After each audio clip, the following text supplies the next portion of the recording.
All right, we started the recording, and we are going to get going with live security awareness training for Greater Kentucky Credit Union. Any questions at all? I want to make this as interactive as possible, and just throw them right in chat. Let me let in. There's somebody else joining. All right, we should be good. All right, so let's jump right in. So, me personally, I have spent about 3 decades. I'm David Morrow, Vice President with NetGain Technologies. We've been doing managed IT services since 1984 and been at the front lines of cybersecurity for over 25 years. I've been involved in cybersecurity law and risk for about 3 decades. Started as a prosecutor, then worked at Lloyd's of London, and have been with the FBI's InfraGard for about 10 years. We've run over 1,000 of these sessions, teamed up with the FBI over 50 times for these sessions. Also have a podcast. We have a couple different podcasts, but I have a podcast on cybersecurity called Cybercrime Junkies. Through that, we've interviewed over 275 actual hackers, FBI agents, global CISOs, chief information security officers, and cybercrime victims and families. Today, it's different than when we started. It's become more personal. The line between personal lives and the use of our technology and work has really blurred, and what happens in one affects the other. Here's one thing that I want to share with you that's kind of changed everything. About 10 years ago, a respected leader pulled me aside, his eyes full, voice cracking. He explained, I'm 57, I've nearly lost everything, not because of the market, but because we ignored the risk. One email, one trusted employee, one stolen identity. Our organizations wound up facing years of debt and litigation, and our trusted employee, she actually lost over $50,000 in personal savings with months of chaos. So, and he explained how his customers doubted him then. So that moment kind of reshaped how we approach these. So here's the deal. Like, this is not about fear. This is not about fear, uncertainty, and doubt. We want to empower each of you so you can take control. 100% of the breaches that you see in the news are completely preventable, and nobody in the industry disagrees with that. So today we're going to be providing everybody that attends and everybody that watches with these take-home resources. There'll be a QR code for you to scan, and you can download them. Afterward, we will request everybody's names. We'll provide everybody with certifications for attending, as well as providing those take-home resources. So even if you don't scan the QR code, don't worry about it. We're still going to get you the take-home resources. In there will be links, guides, instructions compiled from the best in the industry over several years, and all of them are no cost. Just our only ask is that you follow them, right? They're really there to help you. And I think once you go through this, you'll really see the value in it. They've got simple steps to protect yourself individually, your family, as well as the organization that you work for. So this is interactive. Drop any questions right in the chat, and we can get going. Let me move a couple screens here, and we'll get going right away. So why are data breaches newsworthy today? Why are they always in the news, it seems? And why in the world should anybody care, really? Well, when you think about it, about 10, 15 years ago, or even beyond that, we had 2 versions of our world. We had our physical version where we were able to transact business, deal with customers, go about our daily lives. And many of us had computers in the office. They were around. Some of us had computers at home. But if they weren't really functioning or they were down, it was fine. Like, we could still function pretty well. But then in the last decade or so, we've all gone through, in our personal lives as well as work, we've all gone through digital transformation. That is the buzzword that they've been using for over 10 years. And it is the scanning of data, having all of the info that sits on servers, and with that comes vulnerability and comes higher risk. Think about the last time I went to a physician's office. The nurse did not come in with a stack of paper that has all of your medical records on there, did they? Like, they all are sitting in a tablet, in a system. It's all been there since the mid to late 90s. HIPAA was started even in 1996. So we have a greater reliance on our technology now. It affects our lives more so when it goes down than it ever has. And because of that, when it goes down or when there's issues, it's more costly. It has a longer and greater impact on our physical lives, on our personal lives, and on our organizations. So let's kind of talk about some common myths and what the reality is. The first and foremost common myth that we hear all the time is we are too small. It won't happen to us. The other is what everybody thinks of as a hacker. When I say a hacker, what is it that you guys think? My guess is it's something along the lines of a kid in a hoodie drinking Red Bull with a Hot Pocket, living in his mom's basement, cracking code, and has crazy mad technical skills. That is the general perception. The other is that security isn't your job, right? It's an IT problem. That's a very common myth. And the other one is, well, if there's a data breach, we're going to know. It's a very common myth in the industry and in organizations throughout the Midwest and throughout the United States. Here's the reality. 57% of breaches affect small to mid-sized organizations, organizations with fewer than 200 employees, more than half. Hackers are still around, right? And they still have those technical skills, but that is not the bulk of cybercrime that is affecting all of our lives. It is organized crime. And about 10, 15 years ago, they began productizing it. They began productizing their ransomware, their malware, their information stealers, their phishing emails. They've packaged them all and they sell them all on the dark web. Well, what's happened is it's one of the reasons why it's grown so fast is this. There's a lot more criminals than there are people with technical skills. And today, all one needs to be is criminal to get involved in cybercrime. They don't need to be technical at all. And that's part of the reason why it's growing. The other thing is security, and I hope this resonates with you today, and that is security is everyone's problem. When there's a data breach, you yourself often get breached. And sometimes the organization's data breach is caused by your breach or vice versa. And so it is all of our problems because everybody has savings and loved ones and doesn't want to jeopardize those things. The last reality, which is pretty shocking to a lot, is that 76% of the data breaches we read about in the news were undetected. They were not detected by the organization that was breached.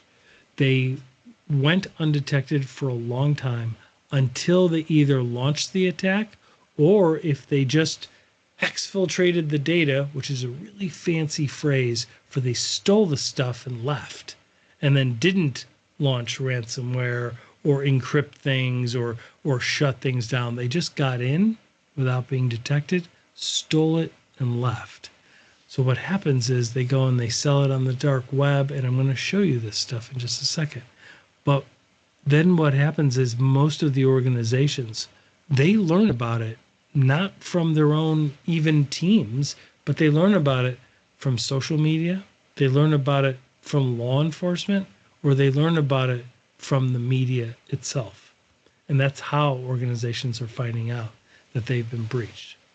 So because AI is on everybody's mind and we get asked about it every single day, What are the emerging risks? What are the latest, greatest AI risks that we all have to be worried about? Well, there's a lot.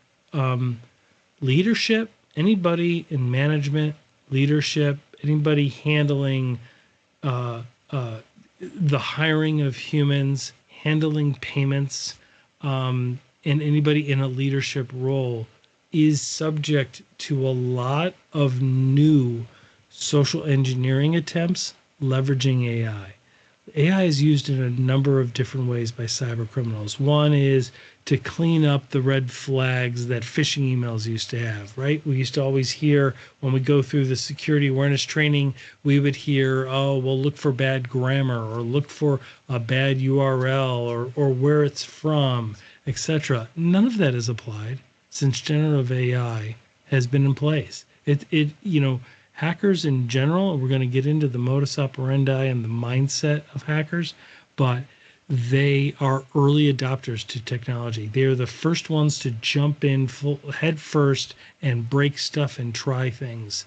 And they have created so many and exploited so many different ways of leveraging AI. It's remarkable. And then they're even leveraging our own AI. So organizations that use Microsoft 365 may have Copilot, which is Microsoft version of 365, and generally very safe, right? It's behind our firewall, it's in our systems. But one of the attacks we see out in the wild very commonly is when an attacker gets in because they either log in as us or they break in or we let them in through social engineering. What they're doing is using our instance inside our systems of our own generative AI, whether it's Copilot or something else that the organization is using, to actually find where the gold is and bring it to them.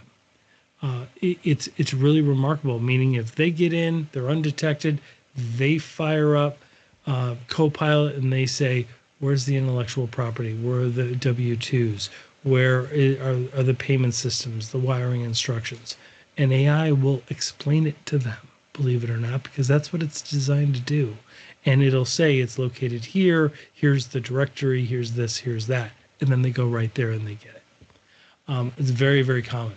One of the ones that are in the news a lot and have affected the financial industry, which I know you guys are all deeply in and have been in for decades, is deepfakes. Deepfakes are exploited images, videos, and audio that impersonate the person, right? And it has them saying things that they did not actually say in real life. And it's very, very realistic. In the last 4 to 5 months, it has gotten virtually undetectable by the human eye. And there are numerous cases where leadership has authorized transactions. There have been hundreds of millions of dollars globally and close to $100 million where money has been stolen here in the United States just in the last 6 months. It's one of the fastest growing aspects of social engineering. It's used in line with social engineering. Think of it like this. You might get a phishing email, and after taking this or after taking other security awareness training, you spot it and you don't do anything. Great. Check. You passed. That's great. It is. But then you get a calendar invite for a Teams meeting like this, and it's somebody that you know, and it's a supervisor or a vendor that you know, and they're asking you to do something. And if it seems alarming or it involves sensitive information, you're going to ask questions about it, like, I don't feel comfortable doing this, blah, blah, blah. And then they're able to address it and alleviate that anxiety. And then you go ahead and you do the transaction, right? But that wasn't them. It looked like them, it sounded like them, and you couldn't tell. So because that is so real, I want to show it to you, because I don't think that me talking to you and explaining things is really going to do it. So let me demonstrate it for you. Let me know if you can't hear this sound. Were you guys able to hear the sound of that video? Yes? I will assume you could, Yes. unless somebody... Cool. Thank you so much. Criminals are taking advantage. Here's how AI is transforming online crimes. I was shocked. It's a disturbing new trend, another layer of artificial intelligence. You know, as an entity, what could possibly happen if this gets into the wrong hands? It's getting to the point where deepfakes are nearly impossible to decipher as computer generated, which is super exciting, but also kind of scary. Now my face is slowly morphing into something else, and it's basically pixel perfect. Look, it's like amazing. I'm not me. I mean, I am me, but I'm not me to you. And that's kind of nuts. We're about to enter a brave It scares me. new It really world. does. It scares The me. FBI tells NBC News they're following the rapidly developing technology closely. It's a real concern. It's a real concern. Lawmakers and law enforcement are getting worried about this technology. Here's a letter from Congress to the Director of National Intelligence, a 43-page report from the U.S. Department of Homeland Security. And look at this title page. I mean, look at that graphic design. DHS says that deepfakes and the misuse of synthetic content pose a clear, present, and evolving threat to the public across national security, law enforcement, financial, and societal domains. The Pentagon is using its big research wing, the one that helped invent, I don't know, the GPS and the literal internet, that one, to look into deepfakes and how to combat them. Like, they're taking this very seriously. And then, of course, deepfakes are being used for good old-fashioned cybercrime. Like this group of fraudsters who were able to clone the voice of a major bank director and then use it to steal $35 million in cold hard cash. $35 million. That's a lot of money. Just by deepfaking this guy's voice and like using it to make a phone call to transfer a bunch of money. And it worked.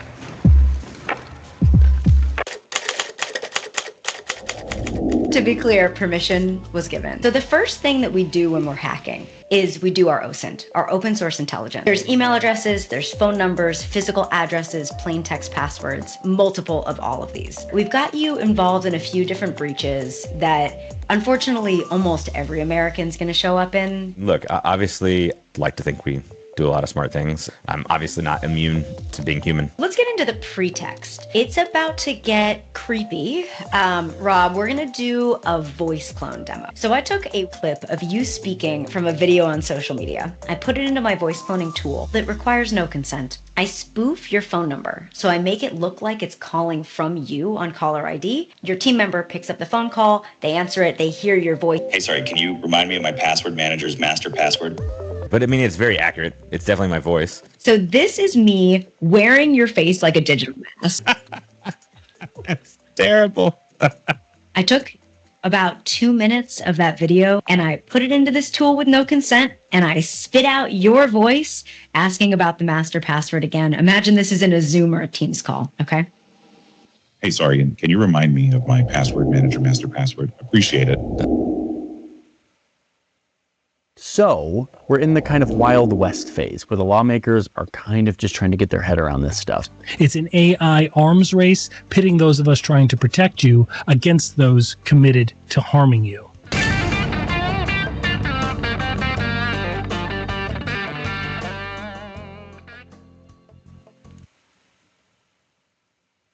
So before we get into the modus operandi and the mind of a hacker, any questions on that? It's quick. It does not take, it used to take, so that you know how fast this is developing. About a year ago, it took about 3 hours of video and audio training to create a deep fake so that it could be used live in a Zoom or a Teams call. Now it's less than 2 minutes. So they don't need to capture that much audio or video of anybody anywhere to be able to impersonate them. And we're seeing a lot, I mean, it's exponential growth in the amount of targeting that is being done among leadership, as well as bolstering the social engineering efforts. Social engineering is the manipulation of somebody, usually psychological manipulation, just using words, where we get people to do something against their interests. It's not more complicated than that. And with leveraging AI and, when you think about what objections would they have, oh, well, they need to ask their boss. Well, if we can impersonate the boss and they can explain why this transaction is needed, then that's something we need to be aware of and we need to look at. So how do these people think? How do hackers think and how do they operate? Well, when we think about thinking like a hacker, one of the best ways of explaining it is to talk to them themselves and to see what they post. And on the dark web, they all have websites. Many of them are actually on Twitter. A couple of them have been on LinkedIn. And these are the ones that run notorious ransomware gangs, believe it or not. They are hiding in plain sight. And I'm going to explain why they can do that. The Shadow Brokers, one of the top cybercrime gangs that's been around for close to 10 years now, they say right on their site, we have no country or border. When you get online individually or as an organization, you enter our world. We are in control now. So it's that type of bravado, is that type of attitude that they have, right? And why do they have it? Because they don't have empathy. So one thing we have to realize is when we get online, we do enter their world. They're not wrong about that. The other issue is they don't have empathy. Where they live in the world, and I'm talking, when I say they, I mean 80-90% of them live in parts of the world where they have grown up their entire life hearing from family members in school and from leadership that we are the enemy, that the American middle class is the enemy. So you have to understand that context, right? They believe they are doing good work, that they are right, and we are the bad people. So they don't care if they bankrupt us personally. They don't care what they do to our organizations. And what makes it worse is nothing will happen to them. Nothing. It's not considered a crime to bankrupt a U.S. organization. It is not considered a crime to bankrupt a U.S. citizen. It's not. Where they live and the laws that apply to them, they operate with impunity. And they run their organizations like highly profitable, well-organized companies. They have metrics. They offer benefits. They have culture. They have tattoo contests, believe it or not. They recruit and hire and compete, and they offer a lot of money. Where they live, they could work 100 hours a week for the equivalent of $90 a week. Or they can get engaged with cybercrime and at the lower levels make $10,000 to $15,000 a week, starting week one. It's not something they have to work at for 10 years and make partner to make that type of money. They can make it right off the bat. And so there's a reason why it's growing so fast and why it's such a popular mindset, and crime continues to just grow. One of the other things, and let me pause for a second. Does anybody have any questions on that? Is anybody surprised by anything that I'm saying? I know that you guys have a lot of awareness, and being in the financial space, you guys do a lot of security, a lot of awareness. You guys are more advanced and more aware than some of the rural healthcare, let's say, or some of the manufacturing clients that we may speak with. But just want you to know, hopefully you'll glean a lot. I know the take-home resources will help each of you. But let me keep going. If anybody's got questions, throw them in chat, raise your hand, let me know. So it's eye-opening, I could tell you that. Oh, it is. Okay, good. I mean, I want it to be. It all depends. Sometimes we do this for the groups and we're like, yeah. And they're very familiar with it. And they'll say, so what's the latest with Lockbit? And they know the names of the groups. They all have it's organized crime. They all have different names. There's like Drunk Panda, Lockbit, Ransom Hub. I don't know if they have matching jackets or what they do, but they have like brands, and on the dark web, you see their brands. They have logos. They run like legitimate businesses. It's really kind of shocking.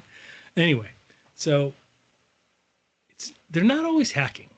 So one of the issues is, one of the things I'm going to show you is oftentimes they just log in as us. And that's creepy and scary. And the other time is what we know, and that is we let them in, right? And let me tell you this, when we get socially engineered, when an employee gets socially engineered, and oftentimes we at NetGain get called in after a breach, even if we're not the IT company, we get called in, our security team does, to triage like first responders. I will tell you, some of the people that get fooled, you know, I don't know, like different organizations are like, oh God, they must not really be paying attention, or they must not be a really good employee. That's not factual at all. Some of the best employees are the ones that get socially engineered. Why? Because they're busy and they're distracted, right? I spoke with a managing partner of a law firm that had been breached, and he's like, Dave, I just thought, I'm the managing partner. I've been doing this since the 60s. I thought all my emails like were important, right? And I'm like, yeah, I get that, because one email might be worth $1 million. The next email is actually a phishing email, right? And it requires us to pause along the way when we're using technology and to think before we act on things that are against our interests. But what do I mean, like login issue?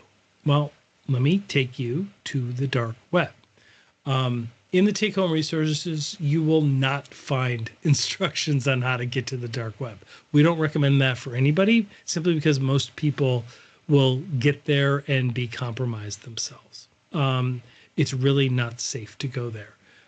There are ways of doing it, and if anybody is interested just for educational purposes, you can reach out through Jeff, reach out to me. I will show you exactly. There's like approved ways of getting to the dark web.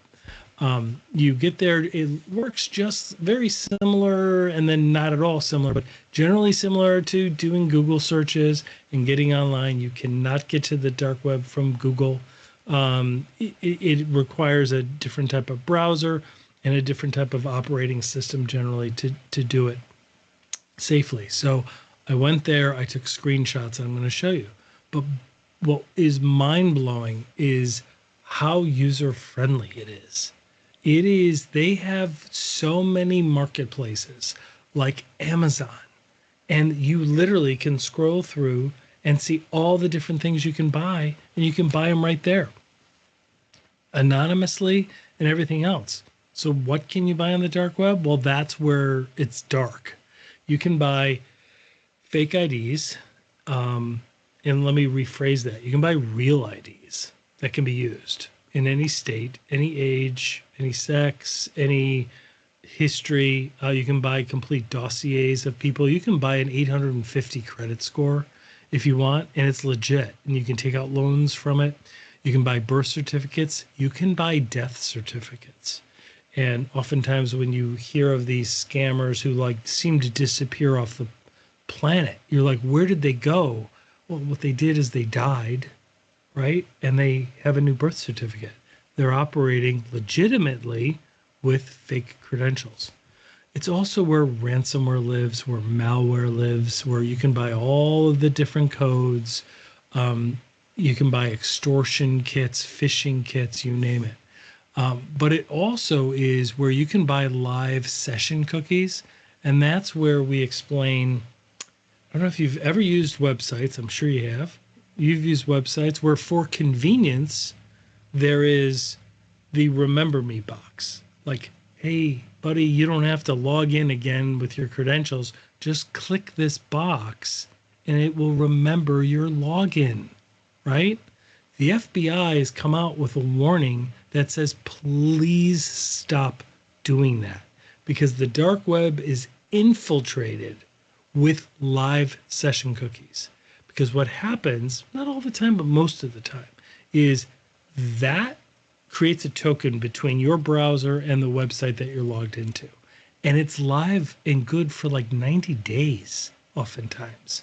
And they will, when you click on an email or you get socially engineered, they will run what's called an info stealer or malware stealer, and it'll capture your passwords that are in your browser. If you use, let's say, Google Chrome, and you keep the passwords in that, our recommendation is please, after today, please stop doing that. Just use a regular password manager. And I'll explain why later. But the session cookies is a live session, which means that they can buy the session with the code, with the token, put it in their browser, and log in as you. And it is for sale for $50 on the dark web. There's also leaked sites of stolen credentials, intellectual property, financials, medical records, etc., from the various gangs and the various hackers who have stolen them or gotten their hands on them. And there's also a lot of dark stuff, which is why we never recommend you going to the dark web.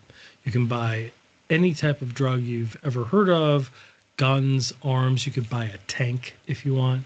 You can also do things like extortion for hire, murder for hire, and things like that. It's really creepy. So that is why we recommend scanning the QR code, getting the take-home resources, and really reading through them. We show you how to avoid having session cookies, how to manage your passwords better, and how to protect yourself and your family. So what can they do if they get your data on the dark web?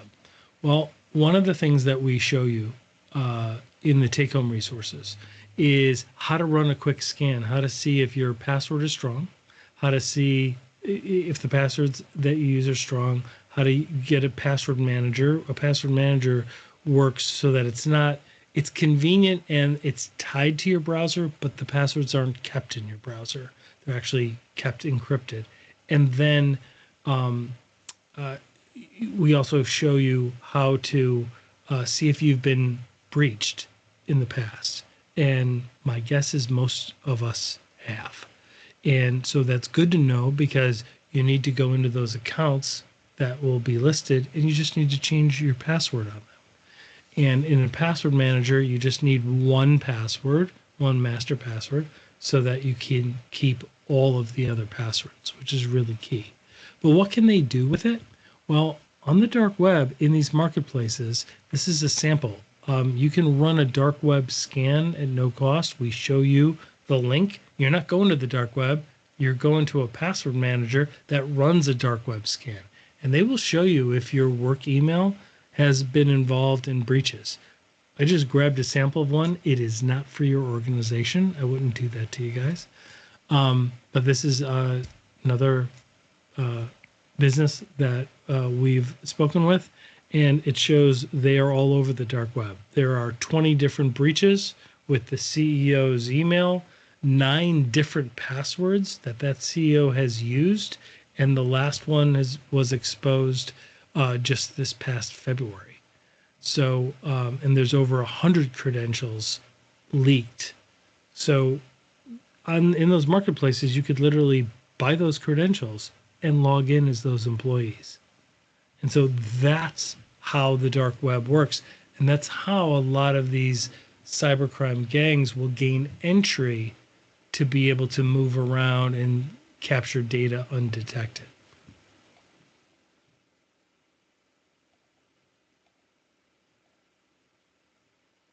So when we talk about social engineering, I've kind of explained what it is, but hacking is not a fringe activity. Hacking is something that a lot of good cybersecurity experts do. They just don't do it for harm. They do it to show vulnerabilities, find those, and give that to the organization so they can fix them. But I want to show you examples. The industry actually has a convention every year. It's called DEF CON. It's held in Las Vegas. It's been going on for like 26, 27 years.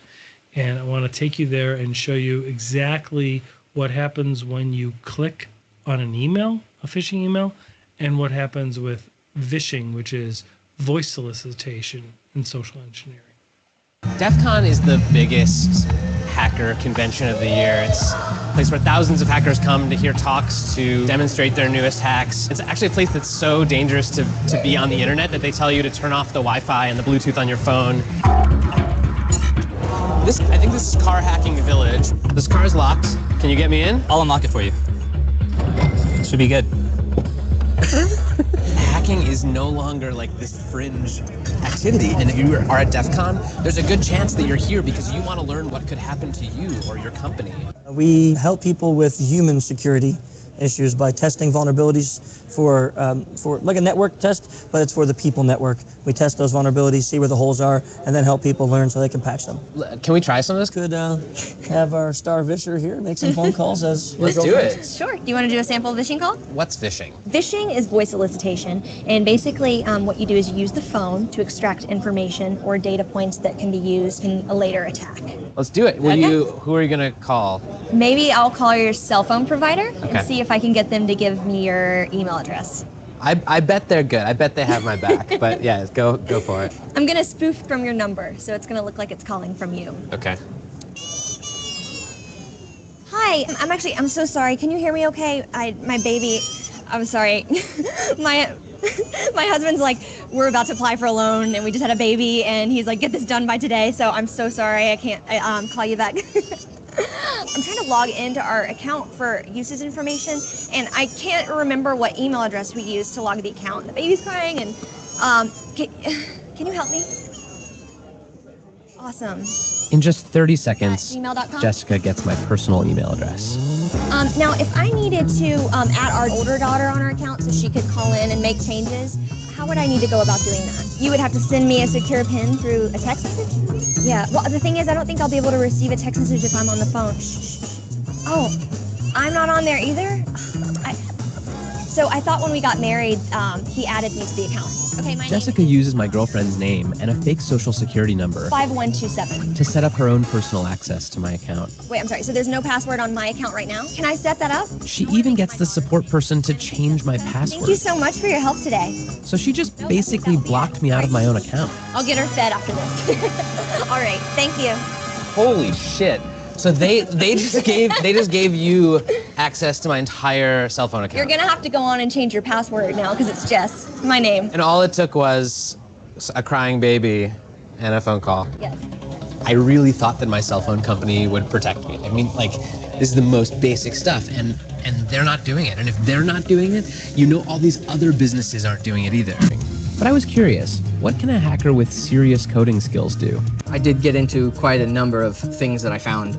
So what were the first things you did? How did you start hacking me? I quickly found your Squarespace blog and had an idea.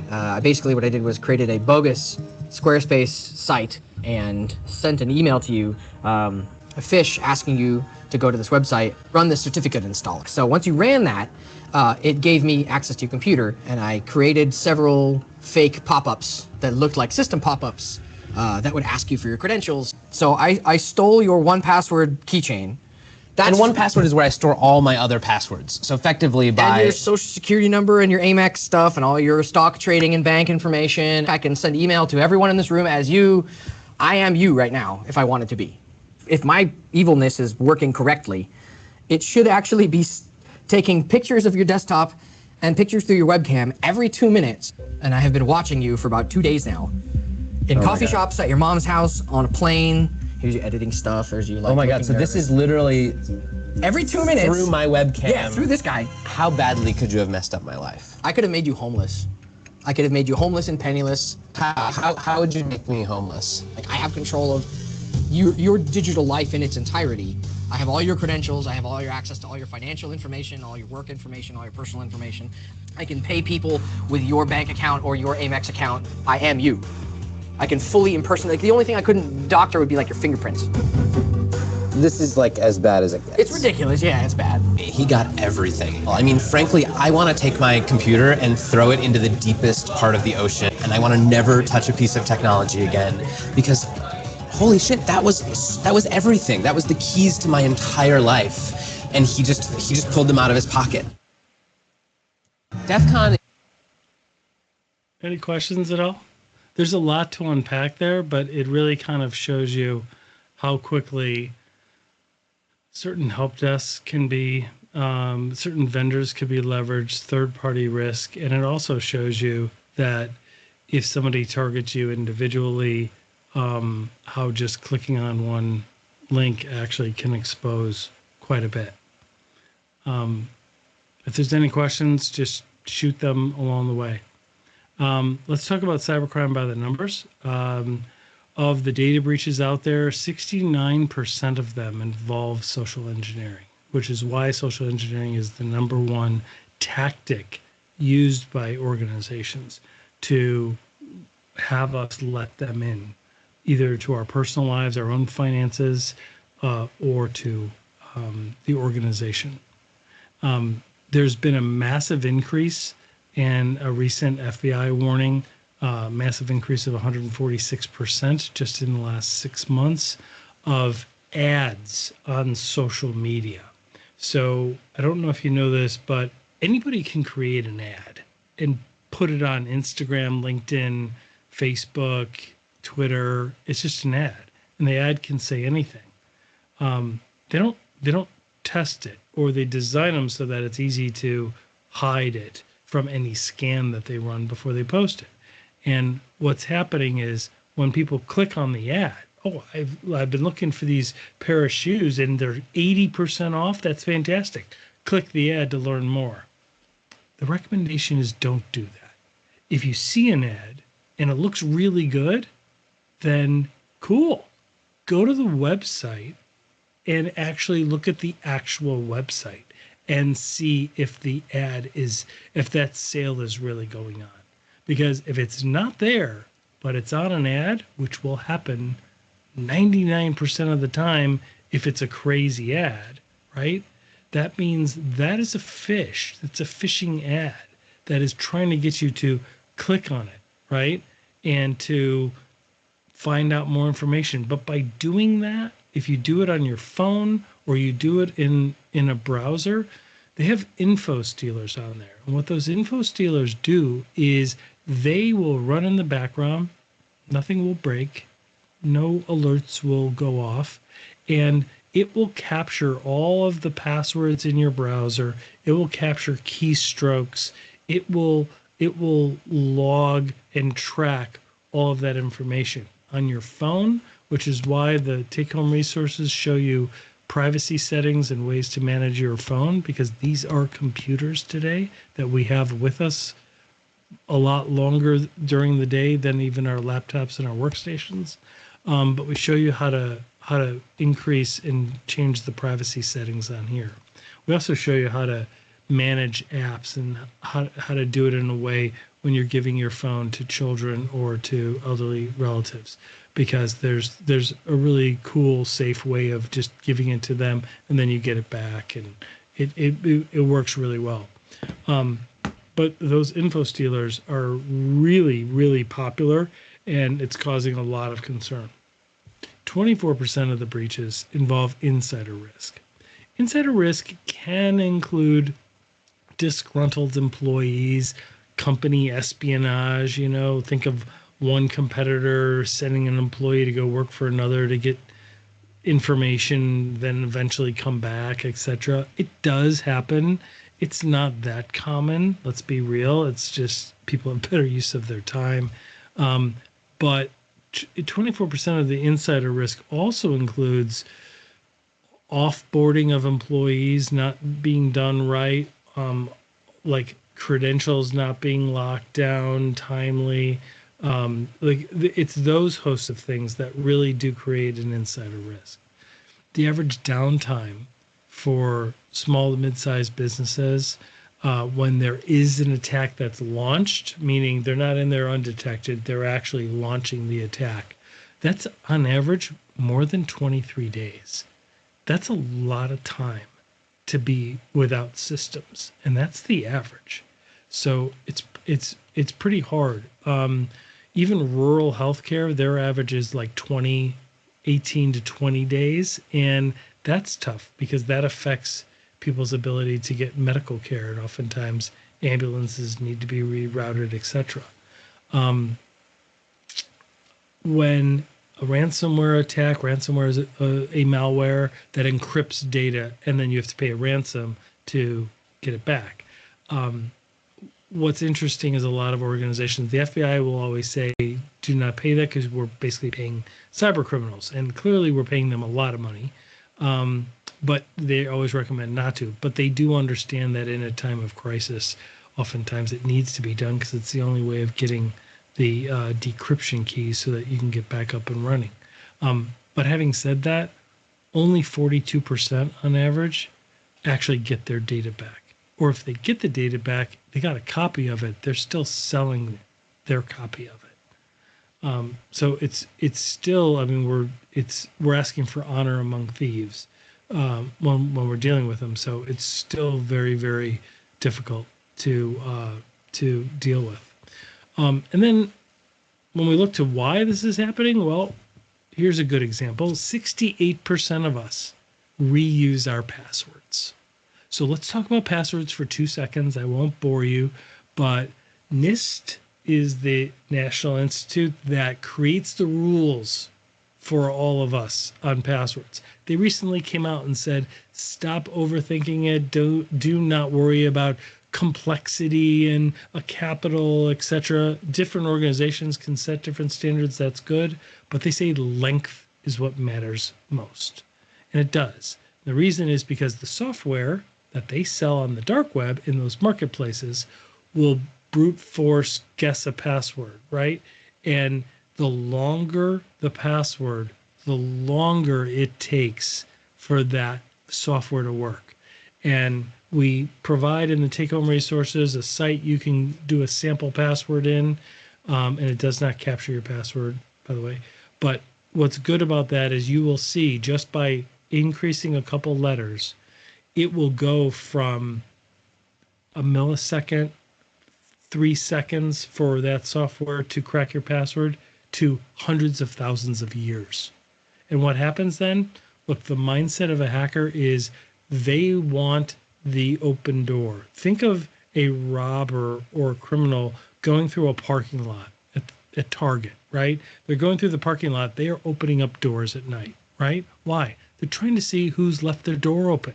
And they're going to go in and take out anything of value from the car door that's open. If you lock your doors, right, it's better.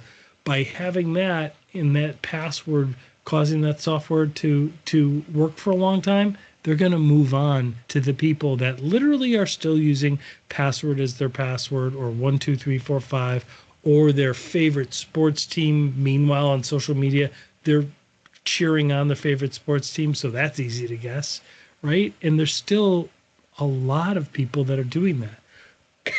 And the key is not reusing passwords.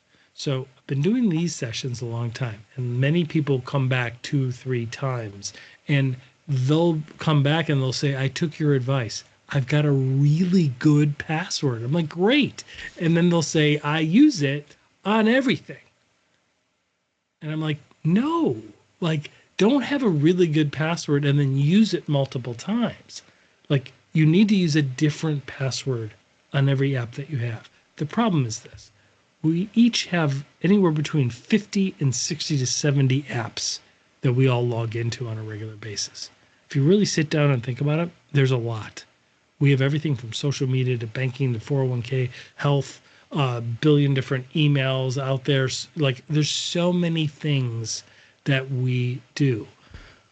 So I'm going to cheat a little, and I'm going to say, look, if you're not going to use a password manager, then at least at a minimum, use different passwords for different types of accounts. For work, use a very strong password, right? And remember it, but don't use your Facebook password or your LinkedIn password for work, right?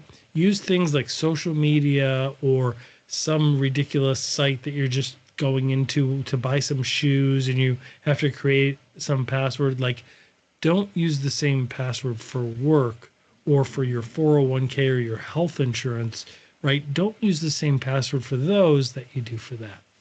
That's really not compliant, but we are humans, and 68% of us keep using the same one repeatedly. So that's at least an improvement. So I just wanted to say that. But always follow your organization's policies. Meanwhile, organizations, less than 24% of organizations have real-time detection. That means to be able to see, remember when I said how hackers get in for a long time undetected, right? Well, it's true. It's factual. The problem is organizations have systems that can actually detect in real time and stop them, like within minutes compared to months. And but yet less than 24% of SMBs, of small mid-sized businesses below 200 employees in the United States actually even have it, which is part of the problem. The other is we're not preparing for the day of a data breach. A lot of organizations don't run tabletop exercises. Those are like fire drills that we've all done. And one of the most shocking stats is how long hackers are inside an organization's network. And think of it like for your personal life, how long are they inside your own email, right? Undetected before they do something, right? On average, it's 197 days. That's a long time before they either leave with the stuff they wanted to steal or until they launch something even worse. That's a long time. And you don't have to believe me. You can literally Google it. You can literally Google how long are hackers inside my network undetected, and you will see it's more than 6 months. That is like somebody having your wallet, using your credit cards for more than 6 months, racking up debt that you're liable for before you even know your cards are missing and can even call and take remedial measures. So let's talk about best practices real quick. Any questions before I kind of go over what the recommendations are? Are you guys still with me? Or am I just here talking to myself? No, I'm good. Okay, cool. So here's the number one recommendation. And we show you exactly how to do it in the take-home resources. And guess what? It's free. All of the things in our take-home resources are free. Like you can, to do all those steps, they don't cost anything. I'm sure there are premium ways of doing it, and you feel free to do that. That's your personal option. But all the ways we show you how to do it is at no cost. Freeze your credit. And in your line of work, everybody here, most of you probably already do. But if you don't, our recommendation, and let me tell you where we get this recommendation from. Yeah, the FBI says it. Yes, law enforcement will tell you to do it. Banking industry will tell you to do it. But cyber criminals have literally told us if people would just freaking freeze their credit, I couldn't get away with 90% of what I'm doing. But they don't do it, and it's free. And if you have questions on it, we address all the questions in the take-home resources. But if you're wondering whether your FICO score will go up while your credit is frozen, yes, it will. You can actually, I've had mine frozen for years. If we go to a store and we buy a bunch of stuff and we want the 10% discount or the 20% discount if we get their credit card, generally we never do that. But if we did it maybe a year ago for my son's thing, and for them to run the card, they couldn't run our credit because our credit's frozen. I literally pressed a button on my phone, unfroze the credit, they ran it, we got the card, we got the discount, and then I pressed the button, and now our credit is frozen again. It's simple, and it costs nothing. It blocks them from taking out any debt in your name. It's really, really useful. Use a password manager. Because of deepfakes, one of the things, and I don't show this because it's kind of disturbing for people, but one of the scams and the cyber crimes that are going on is they will call an elderly relative or a parent, and they will say, hey, this is your son or this is your daughter. I'm stuck. I need $2,000, right? It's I got in a car crash. They don't want to do insurance. I just need $2,000 wired. And that's where a family needs a safe word, because it'll sound just like your son or daughter. It'll be calling from their number, and the situation will be very similar. So it'll be very relatable. And you will be under amygdala hijack and not be able to rationalize and process, meaning you will still have that emotional trigger where you will feel that fight or flight thing, right? Your cortisol levels shoot up and you can't rationalize. That's why social engineering works. But by having a safe word, like what's our safe word? I'll wire you the money right now. What's our safe word? That way you know it's actually your son or daughter. It's very simple. Costs nothing, and everybody recommends it. Adjust the privacy settings, refuse, remember me, always verify, and always pause. We've talked to a lot of neuroscientists who say part of the reason social engineering occurs is because the time between the time when you see a phishing email or a text or whatever, and your emotions go up because that's how they're designed to do. And the time that you actually act on it is 21 seconds. Not a lot of time. And so your neocortex, your rational brain, the brain that can remember all the training, isn't working. It's literally shut off. And so what you need to do is pause. You pause, the cortisol levels go down, and then your neocortex comes up and you're able to act and then realize, hey, let me verify this first, right? But that mental process doesn't happen all the time. So check out that. Here's something that can kind of show you what they can do with the information should somebody get somebody's driver's license, for example, or a social security card. This is from Matt Cox. Matt Cox was on the FBI's most wanted list. He's the largest mortgage fraud criminal in U.S. history, and he turned himself in, paid his penance, and is now on LinkedIn and a consultant to organizations. So I got this right off of LinkedIn, and I want to share it with you because he literally explains what he does when he gets somebody's even one piece of data from somebody. I got a driver's license from this guy who lives under a bridge 6 states away who has no clue. And I can go immediately and I get a couple secure credit cards in his name. And if I really want, I go and I prepare a birth certificate and I get another social security number issued in his name. And I get driver's license. I get credit cards in that name. And then I get a car loan in that name. I open bank accounts in that name. Now I don't even have anything that's attached to this guy. And if you want to go a step further, I actually one time went and had a guy's name legally changed from I'm amazed. Michael Eckert. His name was Michael Eckert. I changed it from Michael Eckert to Michael Johnson. But you can't come up with like a more Smith would have just been Right. it would have been just a slap in the face, right? So Michael Johnson, and went to a lawyer, paid him $1,500, and just I wanted to see what the process was. And then I go back and I get the driver's license reissued to Michael Johnson, get the social security number issued to Michael Johnson, and this guy hasn't got a prayer of figuring this out. I mean, that is literally the mind of a cyber criminal and how it works.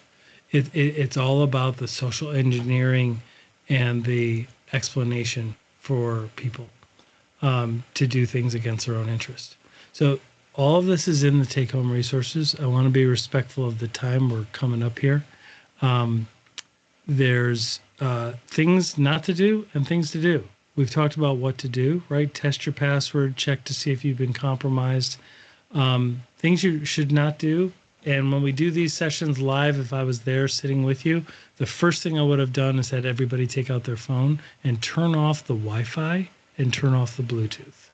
You should never have those things on when you're walking in public. When you're at work, when you are at the mall, if you're at the airport, you're at Starbucks, turn those off. The reasons are because there are things that can be pushed on there from the Wi-Fi down. You can also, when you go to log into Wi-Fi, or if you have auto connect to Wi-Fi, there are fake Wi-Fis that criminals put up that look exactly like Starbucks. They look exactly like the mall's Wi-Fi, but they're not. They hide that and they have theirs. And then from there, they take complete command and control over your phone. And one of the last things I'll explain is don't ever again, when we think of security and convenience, right? It's very convenient to use, let's say you're walking through the mall or the airport, you have those charging stations. It says convenient, come plug in right here. Don't ever do that. It's called juice jacking. What it is when you plug it in there, it captures all of your data on your phone. So when you travel, we always recommend just to use a battery pack. They sell them everywhere. They sell them literally at the gas station for like 10, 20 bucks. Just put a battery pack, charge your phone that way during the travel. And that's our recommendation. If we had more time, I could walk you through about certain best practices for social media, but they're all in the take-home resources. Don't reshare posts on social media unless you verify that they're true, because it's part of the problem of spreading misinformation. Because anybody can create anything that has a picture of somebody that says they said something, and we don't know that that's true unless we verify it. And if you're going to be traveling, don't post that you're going to be traveling.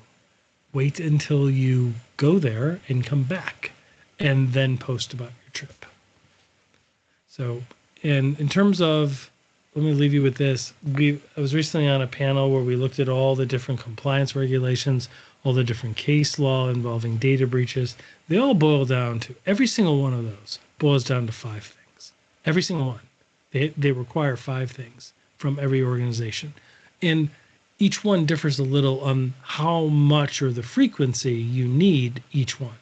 That's about it. But they all just require these 5 things. Organization has to know your risks. You have to be able to find it, right? That's that detection, that threat hunting. You need to be able to have a plan should something go wrong and test it.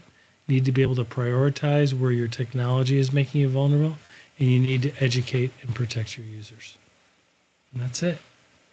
Any questions at all?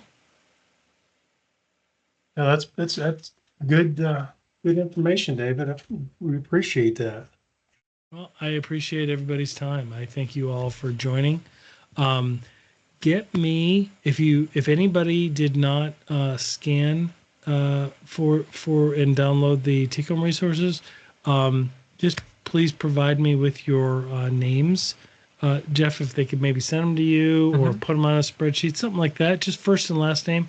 We will create certifications that everybody has completed this, and we will send everybody the take-home resources. Perfect. Well, great. I hope everybody enjoyed it. If you have any questions, fantastic.